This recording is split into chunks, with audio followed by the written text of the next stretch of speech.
snow is able to hold cool temperature upstate, because like in the city everyone's driving. You can't, like, the snow is, a lot of it is going to melt just from all of the activity that's going on. Upstate you have just like a lot of snow. Anyhow, we're here to learn this, not talk about weather, but we have a very interesting chapter today. Last week's Maimer, the last race that we did, which was on Friday, on Thursday, I think. The last race that we did which was on Thursday, was a Maimer unto itself. It was one chapter, but it was very important. It was a very important point about the Yetzer Hara, and the fact that the Yetzer Hara tries to convince a person that no one knows what he's doing when the person does an Avera, and that's why we're afraid of people seeing what we're doing. And we know in the back of our minds that Hashem sees what we're doing, but for some reason we're not really so embarrassed about it. But it's something that the Yetzer Hara convinces a person that he won't know what he's doing, because the people won't know what he's doing, even though it does become apparent to people that if you have a person, whatever he's in, you'll see where he's looking, you'll see what he's thinking about, it'll become apparent. But a person will convince himself, or the Yetzer Hara will convince the person really, that no one will know. Now we're going to discuss another point which helps the person do Averis, and it's a point really to reflect on. I like that terminology. It helps a person do an Avera. Yeah, I mean it's not a good thing to do an Avera, but it definitely helps along. But etzem, every Avera is an opportunity to do the mitzvah of doing tshuva, or saying we do and you do tshuva, etc. But every Avera is Yerida L'Tzerach Aliyah. You could always Oh, sorry, 191. 191. Yeah. So, anyhow, Maimer Gimel, Parak Aleph, Eid Zeis Hi Ra Chayla. This too is a bad sickness, or a sickness of badness. Masha Adam Maktik is Atzmai Al Maisei Achet She'asa, that a person will justify himself for sinful things which he has done. Because behold, the Adam B'tivei called Davar Teveira, in the nature of a man, in everything that he does, whether it's good or bad, Bein Inyan Shal Deis, whether it's a concept of the Deis, I'm trying to think of the way that a person's mind is set up. Or if it's in the concept of emotions, or how a person acts. Whether it's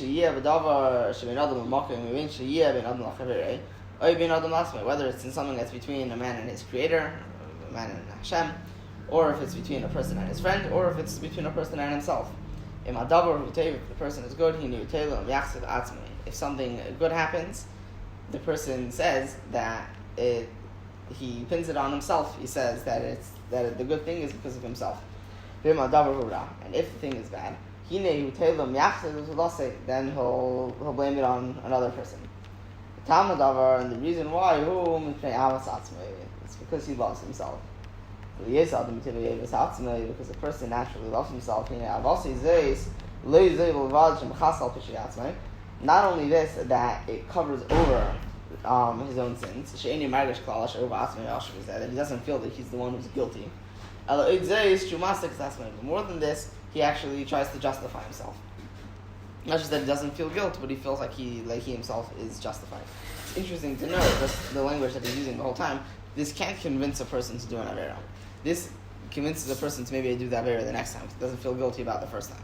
But the person can't say, I love myself and I can only do good, and therefore I'll go ahead and I'll do something bad. It doesn't work. If something bad happens, a person can convince himself, something bad happened, but it wasn't me. It was the other person. It was Hashem. It was whatever it was, but it wasn't me. What about if every part, like every sign from Hashem is telling you that what you did is good? Like, just an easy example. Has Shalom that someone should ever take someone's life, but someone takes someone's life, and then automatically they win the lotto. They do it again. They win the lotto again. Like, in that example of why I would be terrified if that happened. I would think that all of my Elam Haba is getting used up. For not terrified in the sense that like the Elam Haba is like the Ikra, but terrified in the sense that I would think the message is that I really messed up, and that's why I'm getting only good in this world, so that in the next world I could have not good. But that again, that's only how I would slice it. But again, a person can convince themselves of whatever they want to be convinced, and a person will probably convince themselves of that. There are many people that they do illegal things and they get away with it, and they get rich. And I mean, I haven't. My father used to watch those like American Greed. There's like a TV show, and like, by the way, Americans are really not original. It seems like they all only know how to do Ponzi schemes. Apparently, at least on that TV show, maybe they couldn't get the rights to the more interesting ones. But these guys are going around and they're thinking, wow, I'm Pasha getting rich off of this. Not real. I mean, realizing or not realizing that they're really just, taking money from all the people and giving them on trust. Or saying like that, like even essentially giving out IOUs, and they're just very good at giving out IOUs, but they don't realize that they're taking so much, and they just don't realize they get caught up in it. But this is slightly like different from that. This is in the sense that, let's say, I don't know, two people get into an argument. Usually when two people get into an argument, each one has a very, very good reason why the other person was at fault. It's usually how it goes. It's very and it's very hard. It's the nature of a human is that you love yourself, and why should you love yourself? You're biased towards yourself. It's like whenever I would get into something in school, whatever it is, afterwards my father would tell me that, like, as in when I would get into something to teach, I was a little bit of a troublemaker when I was a kid. My father would say, look, I'm always going to stick up for you, even though I think that you're doing things wrong. But I'll just always stick up for you because no matter what, like, you're my kid. I love you much more than I love the principle of Ahle Terah or whatever it is. When you love someone, you can look past faults, but very often this self-love that people have, it causes them to not just like look. I mean, in a sense, they might be able to really recognize that they did something wrong or that they're in the wrong, but they won't really see it. They'll try to ignore it. They'll try to avoid it. This is what the nature of Allah says. I'll call Shem Chasa'avo.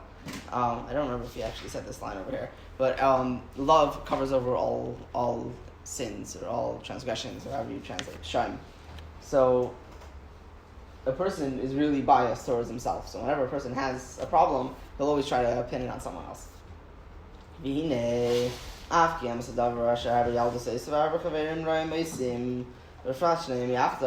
even though it's true that youth and immaturity causes a lot of problems, and also having bad friends causes problems, and particularly if both of them are together, but really, the person himself is at fault for the fact that he chose bad friends, for the fact that he chose a bad atmosphere. But regardless, he doesn't need to. He only needs to put the guilt on his friend, and he needs to make himself out to be righteous.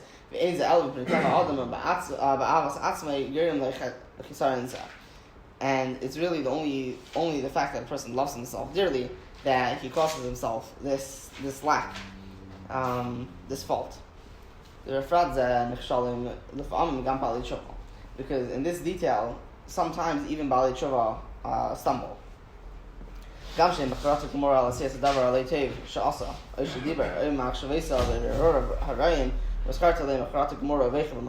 sometimes you have a Baal Tshuva, and usually Baalei Tshuva says that Baalei Tshuva have more strength in their avodah than tzaddikim, because only a Baal Tshuva can know the strength of the chet and how bad and how strong they need to run away from it. A tzaddik doesn't know the mitzias of an avera. He doesn't know, especially certain averas that tzaddik just hasn't been exposed to. He doesn't know really how far he needs to run away. He might be staying away from it to the fullest extent, but it's not with a strength. It's not with a passion, because he doesn't know what's on the other side. A Baal Tshuva knows it's on the other side, and therefore he needs to stay away from it with a lot of passion. He has a lot of passion to stay away from it. Otherwise, he wouldn't really be on the side that he is. But he needs to have that strength in order to stay away from it.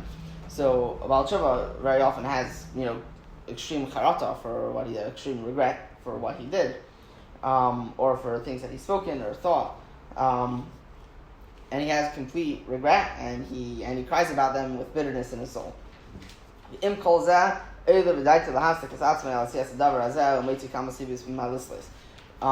all of this, a person, this Baal Tshuva, will rise in his mind many reasons to justify himself for what he's done, and many reasons to pin it on. Sometimes he'll say that the reason why is because he naturally has a lot of passion. Because he has a lot of passion in his nature.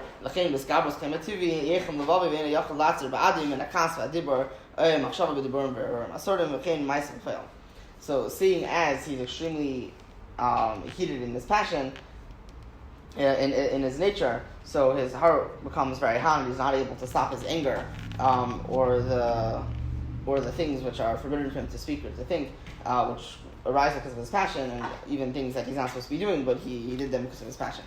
Even though he knows that it's prohibited, he'll forsake it, he'll lose his soul. And he'll also cause his body to be weak. But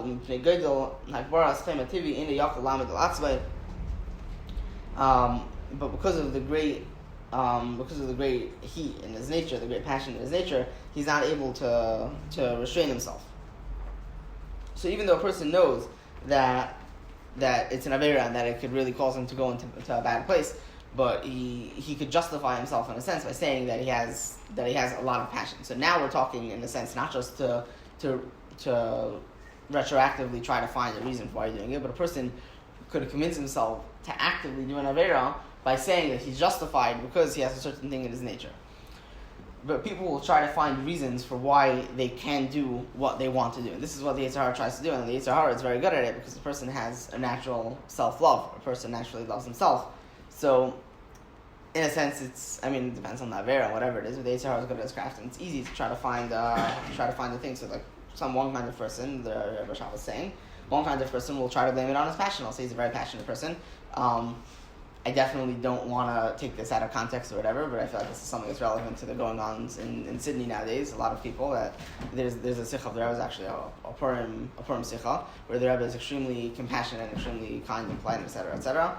But the Rebbe says that blaming things on nature isn't good. It's not a proper excuse. If something is bad for you, something is bad for you. The fact that you're born. So the Rebbe says, stop it, you're born this way. But the fact that you're born this way doesn't change the fact that Hashem commanded certain things, and Hashem knew like this is what's good for you, and that's that. But now don't extrapolate from anything that I'm saying. Don't pull it out into any context. I'm trying to be very PC. But anyhow, yeah. So a person has a passion in their nature, and the Yetzer Hara is very good at convincing people that they're justified. So another example. So very often he'll blame his bad on another person. Levi Yitzchak, do you blame your bad on other people sometimes? I'm joking. The person will blame the bad that he has on someone else. The other person tempted him. If he told him that and he took him off the path of the straight and narrow. And he himself wouldn't do it. This is another thing the Yetzer Hara will do. They'll say that it's not your fault, they'll say it's the fault of the other person.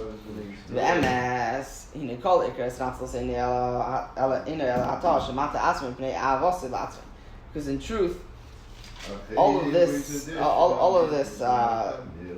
delusion that he's sharing is all because of the fact that he loves himself too much. Or not too much, but he loves himself a lot. And this is the only reason for how he's able to justify himself. Because in truth, the complaint that his passion is too strong in his nature isn't a true complaint. Taina isn't really a complaint. It's more like an argument. The argument that his passion is too strong isn't a real argument. Because the passion in his soul is from the natural soul, the nefesh bahamis. It's from the animalistic soul. And for this he was given a nefesh alikis in order to prevail over the natural soul. And this is his ultimate purpose for creation in the world. The nefesh alikis. To strengthen the powers of the nefesh alikis, or that the powers of the nefesh alikis should rule over, should prevail, and to rule over the powers of the natural soul. And if not for this avodah in being able to restrain the natural soul, a person wouldn't be created at all. This is referring to certain kinds of people, but especially these people that they have a lot of passion in their soul. This is what the avodah is. The avodah of Abinah, we're having this in Tanya. I don't think like yesterday or anything like that, but within like the last week, that maybe a person was created to attack and control his nefesh bahamas his entire life, and taka it's a real struggle, and taka the person has a passion. This passion is what Hashem wants him to control, and this is the avodah that he has. He's like one of those like a cowboy there with the lasso. He's trying to rein in the animal. This is the avodah. You need to rein in the animal. There's already malachim that they're serving Hashem with love and with fear. And they're constantly balsam to Hashem. Why was this person created? If Hashem wanted entities to exist that just have love and fear of Hashem the entire time, Hashem has malachim already. He doesn't need us, and they do a better job at us than having ava and yira. Malachim don't have an evil inclination. There's no novelty in their divine service. And this is why humanity was created. He has an evil inclination and a good inclination, and the point is to have the good inclination win over the evil inclination. And with this he causes pleasure above because of the novelty in his avodah. As is explained in other places. Yeah. And if a person's natural soul is extremely physical, they probably have a fancy word to translate it, whatever. It's extremely physical. And the natural passion is with extreme power. Certainly, his godly soul also has stronger powers. And he has in his ability to prevail over his natural passion. Because we do not give to a person more than the appraisal of his powers.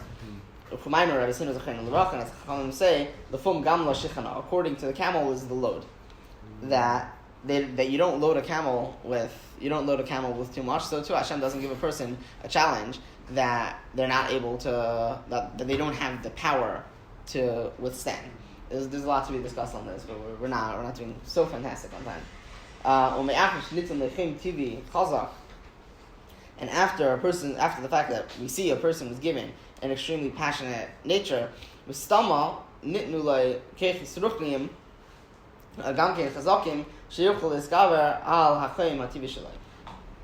so certainly a person was given spiritual powers which are as strong so that he's able to prevail over the natural passion that a person has. Any questions? No, I really like that from Azal. From what? The load according to the camel. Yeah. It's in Masech Ksubis. Yeah. So this the Kitzer. The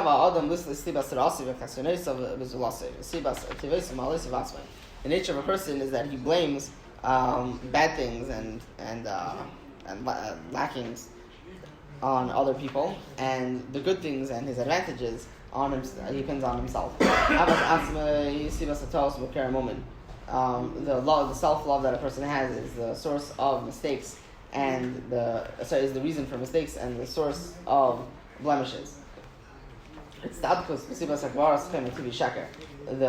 justification of doing certain things based on a natural passion is false. And it also discusses the advantage that humans have over angels. Great. There's a saying, I always think of that whenever I have like a really frustrating day when I'm like, oh, so many people